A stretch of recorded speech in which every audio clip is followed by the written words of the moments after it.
नमस्कार, साथ की कड़क खबरें देख रहे हैं आप। मैं हूं आशीष त्रिपाठी आपके साथ। नमस्कार, सुप्रभात, बहुत बहुत स्वागत है आपका। मैं हूं आपके साथ ऋतु ज्ञानवानी और सबसे पहले बात करेंगे वक्फ संशोधन बिल की।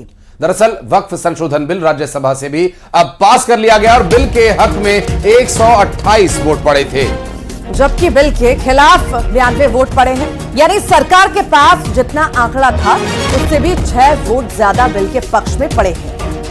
दरअसल लोकसभा की तरह यहां भी लगभग 12 घंटे से ज्यादा समय तक चर्चा चलती रही और देर रात 1 बजे तक बहस चलती रही और फिर अगले 1.5 घंटे राज्यसभा में वोटिंग करवाई गई, जिसके नतीजे सरकार के पक्ष में रहे।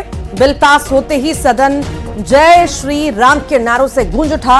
अब ये बिल राष्ट्रपति की मंजूरी के लिए भेजा जाएगा और इसके बाद वक्फ के मौजूदा कानून में बदलाव अमल में लाए जाएंगे और जो तमाम तरह की आवश्यकता महसूस की जा रही थी वक्फ के अधिकारों के लिए, वो एक कानून के रूप में बनकर संविधान में दर्ज हो जाएगा और राष्ट्रपति की मंजूरी के लिए अब ये बिल भेजा जाना है। Let the lobbies be opened. Honorable members, subject to correction, ayes 128.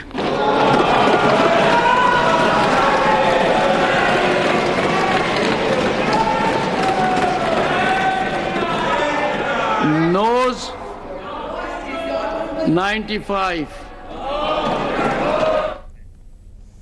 और 24 घंटे के भीतर ही संसद के दोनों सदनों से वक्फ संशोधन बिल पास हो गया। दरअसल दोनों सदनों में मैराथन चर्चा हुई और इस चर्चा के बाद निर्णय बिल संशोधन के पक्ष में आया है। एक तरफ लोकसभा में तो दूसरी तरफ राज्यसभा में भी ये बिल अब पास कर दिया गया है और राष्ट्रपति की मंजूरी के लिए अब इसे भेजा जाएगा और राष्ट्रपति की मंजूरी के बाद ये कानून में दर्ज हो जाएंगे बदलाव। और आपको बता दें कि दोनों ही सदनों में 24 घंटे के भीतर और लगभग 24 घंटे में ही, अगर कहा जाए तो गलत नहीं होगा, क्योंकि लगभग 12 घंटे तो लोकसभा में चर्चा हुई और 12 ही घंटे के लगभग राज्यसभा में भी चर्चा हुई और दोनों ही जगह देर रात वोटिंग हुई और वोटिंग के बाद अब दोनों ही सदनों से ये बिल पास हो चुका है।